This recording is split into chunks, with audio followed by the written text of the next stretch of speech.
Messieurs, dames, encore merci de rester sur pied d'égalité pour la suite. Nous vous rappelons que toutes ces séries de conférences sont pour aboutir à avoir une idée un peu plus claire de ce grand livre de la tradition spirituelle occidentale, les noces alchimiques de Christian Rosecroix. Vous voyez quel périple qu'on fait. Donc on commence pour essayer de comprendre ce que c'est la matière et la conscience, puis la prison de sens. Et maintenant, on va attaquer, si je peux dire, le rôle du cerveau dans les processus de renouvellement de la conscience. Rien n'est laissé au hasard. La 4e conférence, qui sera donnée par Michel, qui parlera directement d'une partie, seulement d'une petite partie des noces alchimiques, mais qui, comme je viens de dire, c'est une œuvre, une clé de voûte pour les chercheurs d'un cheminement spirituel transfiguristique. Alors, dans le 2e exposé, nous avons mentionné que ce processus commence dans le cœur, parce que celui-ci contient un principe d'éternité que nous nommons atome étincelle d'esprit, rose du cœur, le lotus, les diamants, etc., selon les différentes traditions. Le feu qui est allumé dans le cœur doit s'élever vers la tête et pouvoir s'y enflammer. Autrement dit, la tête et par conséquent le cerveau doit être saisi par la force de renouvellement qui s'élève du cœur.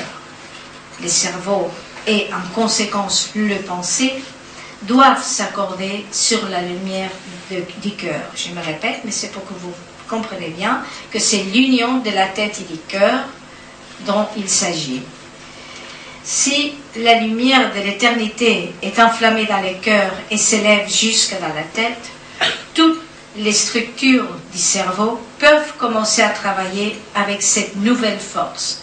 On a dit aussi à la fin du 2e exposé qu'à un moment crucial, on pouvait avoir une ouverture du cœur pour recevoir une énergie provenant d'une autre nature. Lorsque le centre spirituel du cœur est enflammé, cette force rayonne d'abord dans le sang. Elle imprègne le sang. Mais le cerveau n'est pas automatiquement accordé à ce rayonnement du cœur. Cœur et tête ne sont pas encore en unité. Le reste du corps, avec tous ses organes, lui non plus, n'est pas renouvelé. Disons que le cerveau est conçu pour devenir le lieu de rencontre avec l'esprit, le réceptacle d'une conscience omniprésente. Pour qu'un renouvellement véritable puisse avoir lieu, les schémas du passé, les anciennes constructions mentales doivent disparaître. Ils doivent être dissous pour faire place à un nouvel état de conscience. Si nous ne sommes pas prêts à abandonner au feu du renouvellement à cette autre énergie, les images que nous avons formées à travers toute notre vie, nos années d'expérience, les émotions que nous avons vécues hier et même aujourd'hui, et cela est un processus qui peut durer assez longtemps, le pensée restera alors lié au passé. C'est ce qui nous arrive un peu tout le temps. Pour petite anecdote, quand il y a une dispute avec les couples, vous savez très bien, messieurs, que les dames, nous avons le don de ressortir toujours des choses du passé qui nous ont blessés ou fait fâcher, même si ça fait 20 ans. Donc on reste très liés au passé. Mais il n'y a pas que les femmes. Nous resterons prisonniers de notre ancien état de conscience, de nos émotions, de notre état sanguin, si les structures du cerveau mentionnées précédemment et leurs fonctions circulatoires ne sont pas touchées par une force, par une énergie totalement nouvelle qui les transforme complètement. Afin de mieux comprendre ce qui va suivre, il est important d'examiner de près les bulbes rachidiens. Vous avez ici, voilà, le signal. On ne va pas entrer dans des détails anatomiques qui peuvent vous encombrer. Simplement vous dire que le bulbe rachidien, qui fait partie du cerveau reptilien, est situé au-dessous du pont qui forme la jonction entre la moelle épinière et le tronc cérébral. Au-dessus se trouve le cervelet. Le cervelet, c'est cette structure-là. Tu peux signaler, Michel, le cervelet. Voilà, ça. Le cervelet a peu de fonctions autonomes, indépendantes. Il n'est pas d'ailleurs absolument nécessaire pour nos fonctions vitales. Sa fonction est de réguler l'équilibre, de nous permettre de nous orienter et de coordonner nos mouvements. Quand on a une lésion du cervelet, on a beaucoup de peine à marcher parce qu'on perd l'équilibre, de s'habiller parce qu'on a perdu la coordination des mouvements quotidiens, habituels. Le cervelet contient toutes les mémoires karmiques. Alors il y avait une dame qui demandait ça. Ce qui n'est pas étonnant si l'on considère qu'il fait partie du cerveau reptilien, c'est-à-dire qu'il contient toute l'histoire de l'espèce. C'est le cerveau le plus ancien dans le temps d'apparition selon les espèces. Les bulbes rachidiens, le pont partiellement et l'hypothalamus contrôlent le système nerveux végétatif. Celui-ci est responsable entre autres de la fréquence respiratoire. Normalement, le rythme respiratoire fonctionne automatiquement, donc inconsciemment, bien qu'il puisse être contrôlé volontairement. Vous savez que normalement, on ne se rend pas compte qu'on respire, mais on respire, fort heureusement. Mais nous pouvons le contrôler. Les gens qui font de l'apnée sous l'océan ou des autres pratiques méditatives, etc. Autrement dit, la respiration occupe une place particulière entre les processus conscients et inconscients. C'est une faculté de l'être humain particulière qui participe au niveau des processus conscients et inconscients à la fois. La digestion est toujours inconsciente. Vous ne pouvez pas maîtriser que votre estomac digère les desserts avant la salade ou ce qui se passe au niveau de votre intestin. Ça reste complètement inconscient toujours. Par contre, la respiration, vous pouvez la contrôler. Si les forces actives, c'est-à-dire les forces éthériques qui nous donnent la vie, dans les bulbes rachidiens se modifient, la respiration et la conscience se modifient également.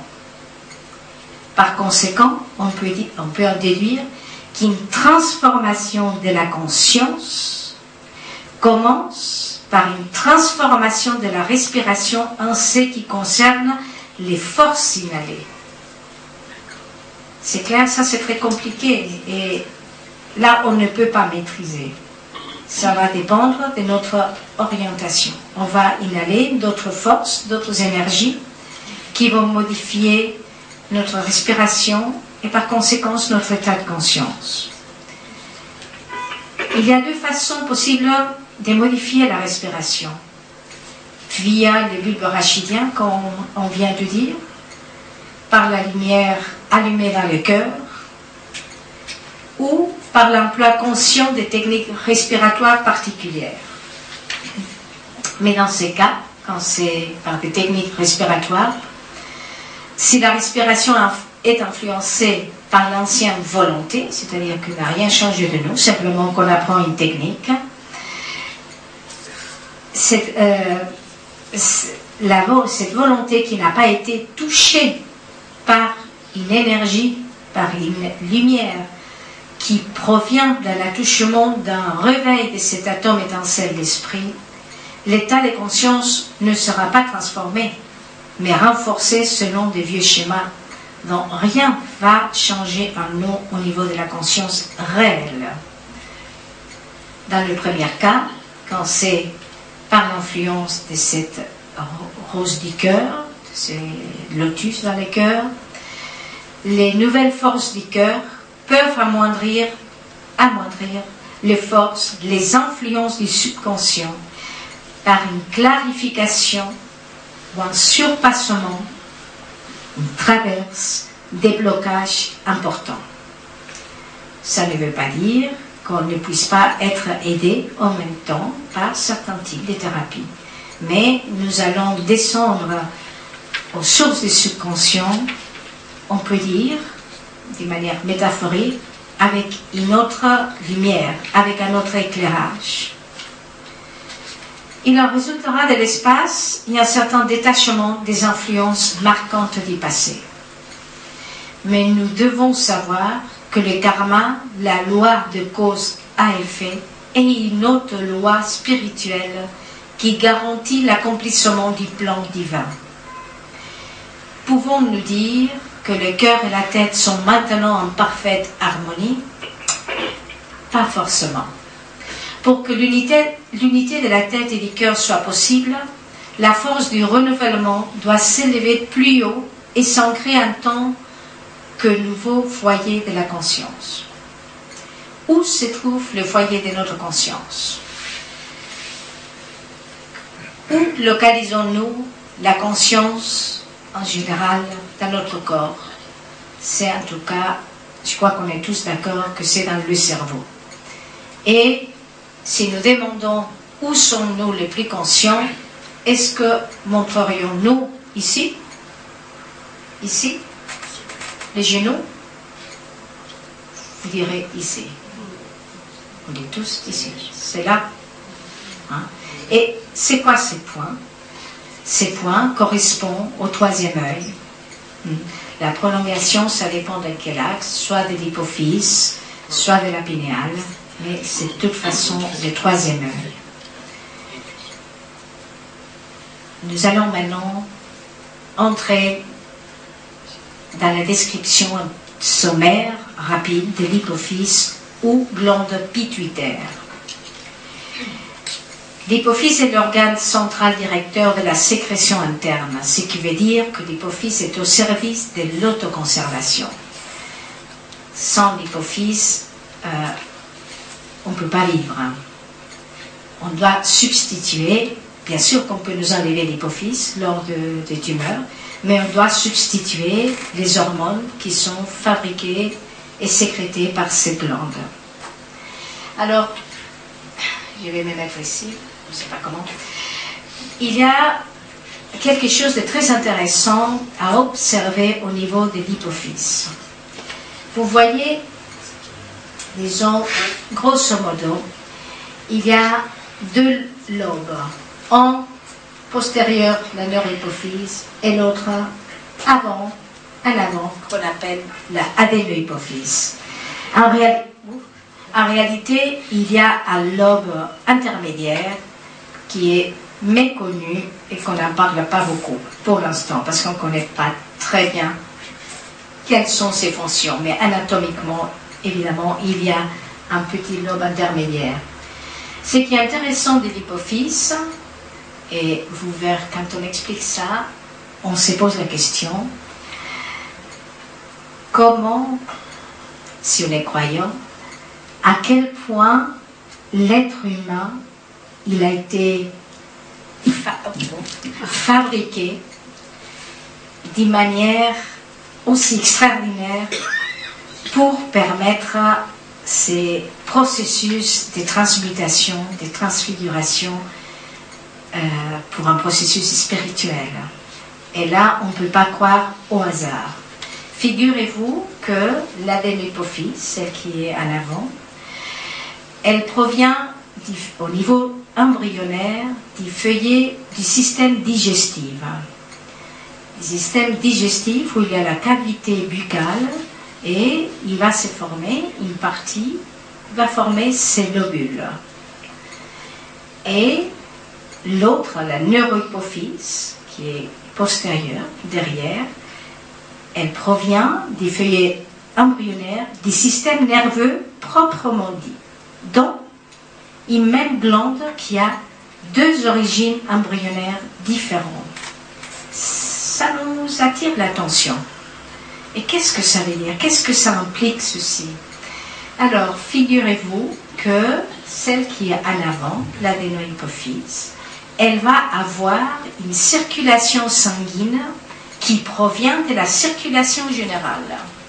Donc, quand on parle que la rose du cœur ou le lotus, à un moment donné, peut être touché par une énergie d'une autre origine, ça veut dire que cette autre énergie va pouvoir passer, arriver jusqu'à cette lobe adénohypophyse, avant la postérieure, par cette énergie. Donc cette autre énergie de notre nature arrive à cette hypophyse, à cette partie de l'hypophyse. Bon, et qu'est-ce qui se passe dans la neurohypophyse? La neurohypophyse, c'est pas les seuls, mais c'est un des seuls endroits. Vous avez certainement entendu parler de la barrière hématoencéphalique. La barrière hématoencéphalique, c'est formé par des cellules avec des podocytes. Podocytes sont des petits pieds qui se mettent un à côté de l'autre pour protéger les vaisseaux sanguins du système nerveux des substances toxiques. C'est une protection. Parce qu'autrement, on serait déjà tous dans des états d'émotion toxiques vraiment importants. Donc, les cerveaux se protègent avec cette barrière hématoencéphalique. Mais qu'est-ce qui passe dans la neurohypophyse? Surprise, cette barrière n'existe pas. Donc, le sang chargé de notre énergie, imaginez-vous quand j'ai dit de notre énergie, par analogie, c'est pas ça évidemment, mais imaginez-vous que vous êtes dans une centrale nucléaire, vous êtes irradié avec une autre énergie, cette énergie va monter jusqu'à cette adénohypophyse, et comme dans la neurohypophyse n'a pas cette barrière hématoencéphalique, cette énergie quantique ou nucléaire pourra traverser à cette lobe postérieure, et de cette lobe postérieure va rejoindre la circulation générale de tous les systèmes nerveux.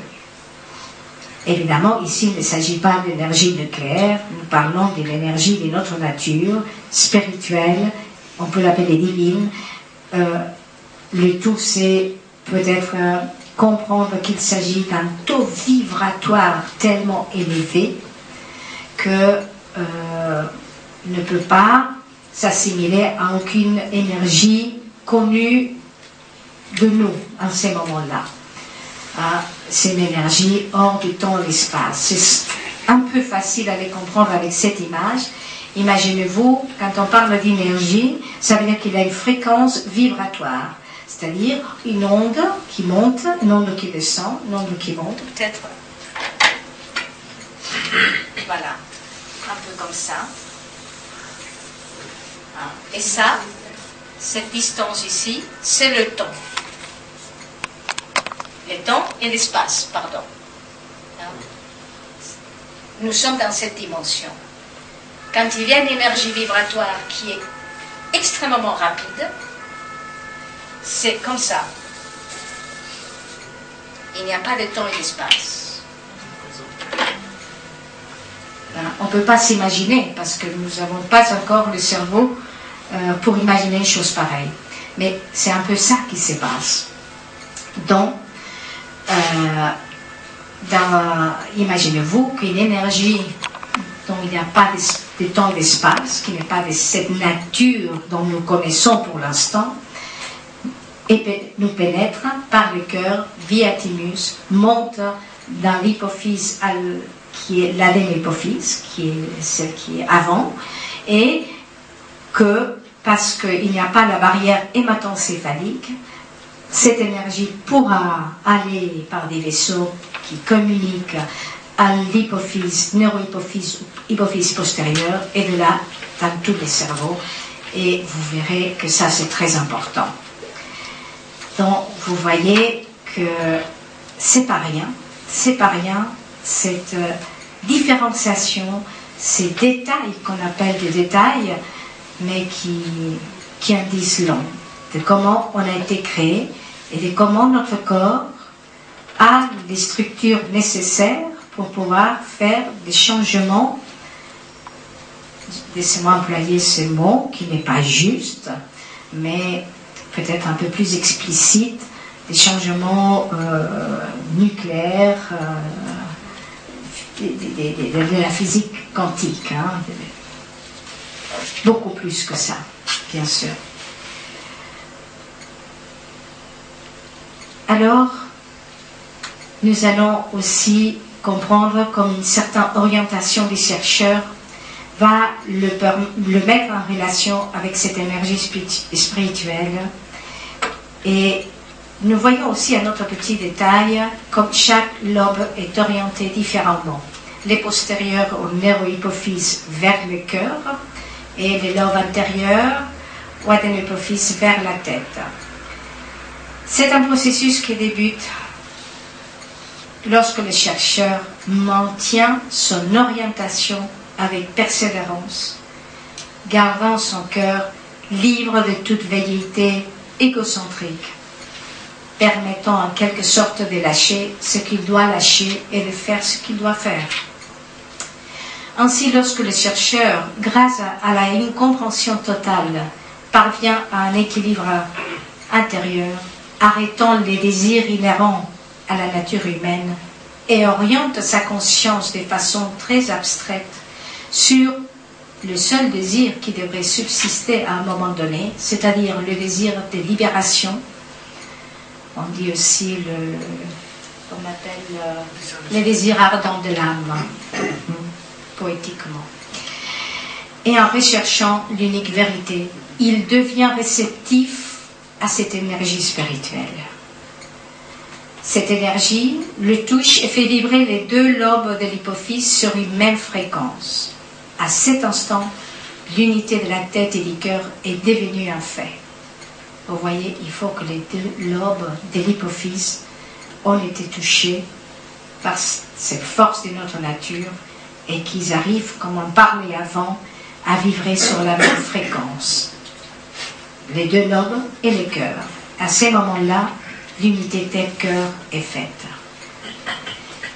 Ce nouvel état de l'hypophyse sera suivi d'un calme, d'un silence intérieur, qui amènera un état de contemplation intérieure, bien sûr. Cette vibration paisible se voit par le rayonnement du front pour les gens qui sont voyants à ce niveau-là, au niveau des énergies. C'est ainsi que par les bulbes rachidiens, une vibration psychique va descendre et grâce à l'unification de la tête et du cœur vers le sanctuaire du cœur, cette unification donc sera faite. C'est le nouvel état de vie dans lequel unité, harmonie, liberté et amour sont une réalité. C'est un état de l'âme réellement renouvelé.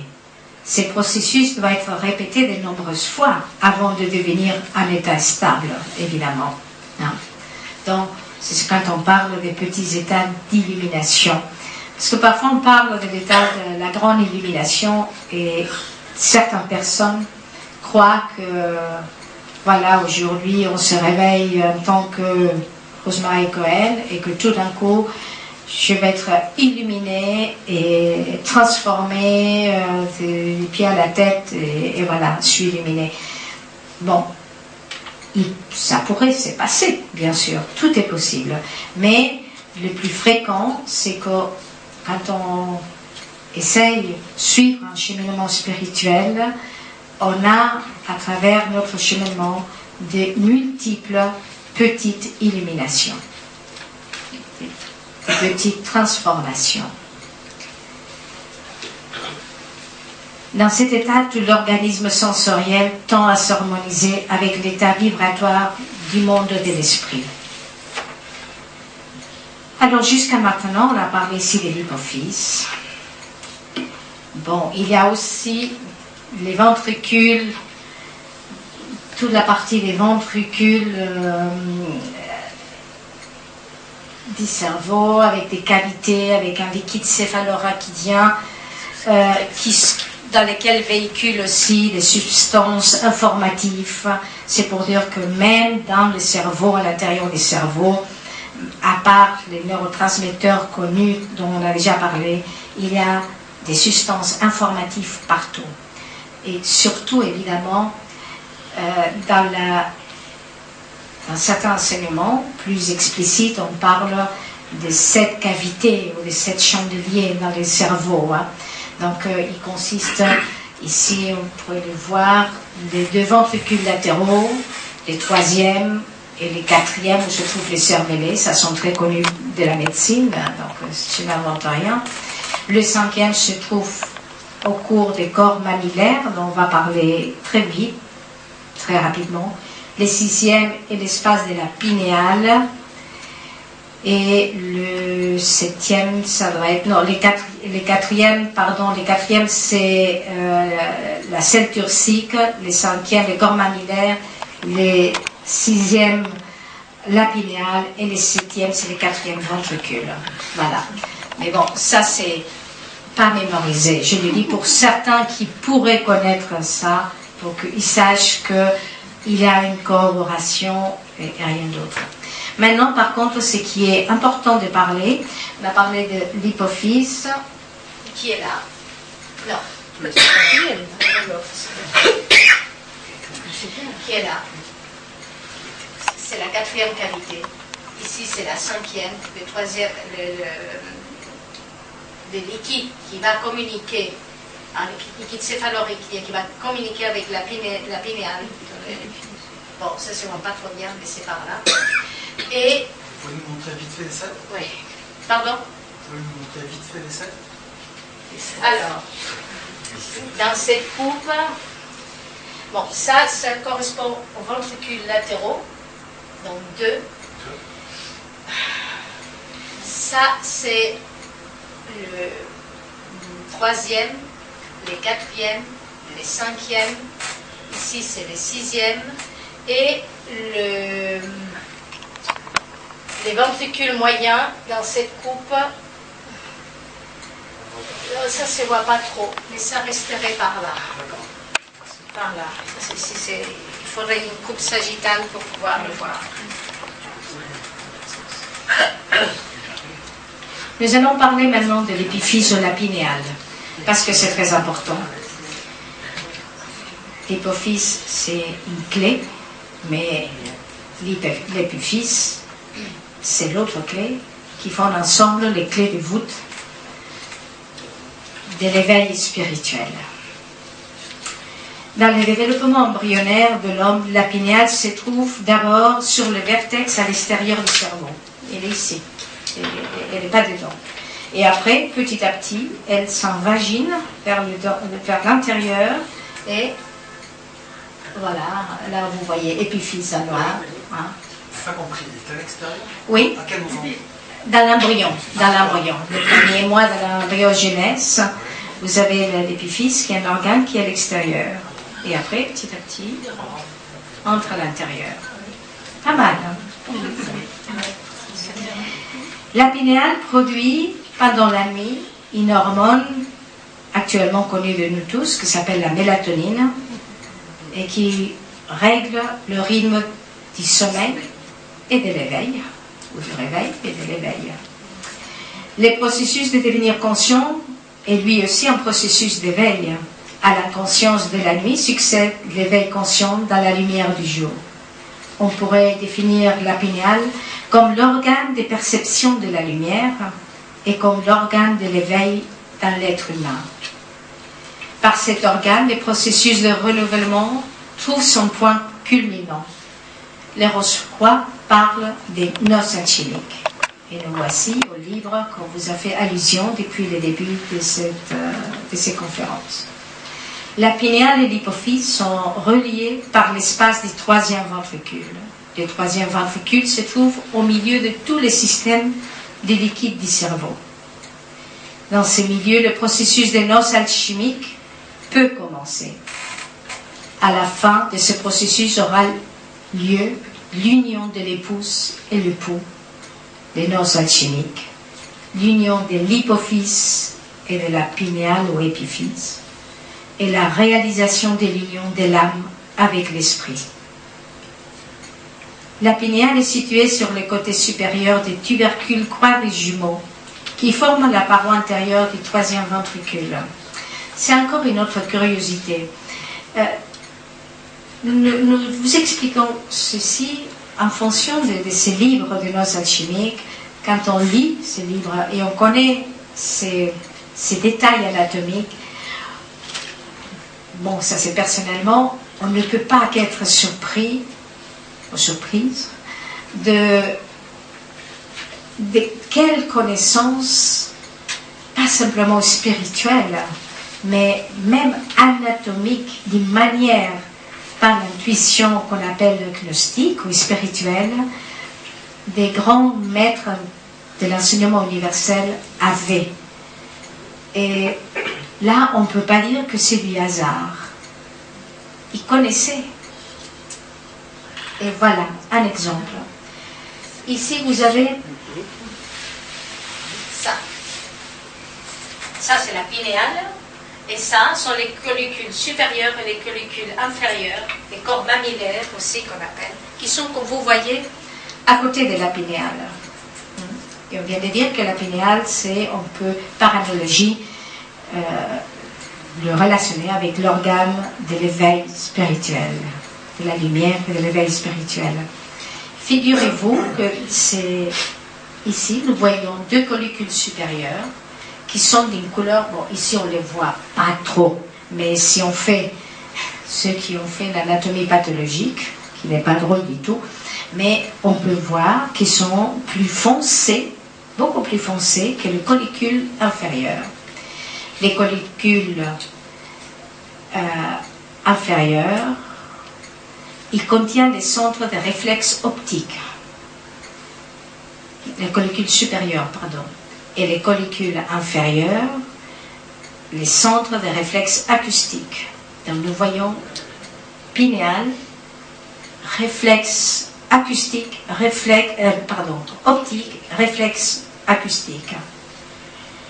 Le fait que le lieu de connexion optique et acoustique soit situé à proximité anatomique de la pinéale signifie que l'espace de la pinéale est en relation avec l'anatomie, avec la lumière et le son. Et ça, Michel va vous laisser expliquer après de manière plus détaillée, mais vous savez tous que certaines personnes qui ont eu un éveil spirituel, ils parlent un peu de notre lumière, des autres perceptions oculaires ou acoustiques. Voilà. Je vais m'arrêter là parce que ce sont déjà beaucoup de concepts anatomiques pour aujourd'hui. C'est pas extrêmement facile à suivre, mais néanmoins, essayez de garder à l'esprit cette image sur la base d'un cœur purifié et éveillé par une force que notre nature n'explique pas. Un processus de renouvellement peut s'emparer de notre cerveau, transformant le centre de notre conscience pour atteindre un état qu'on appelle l'illumination. Voilà, merci.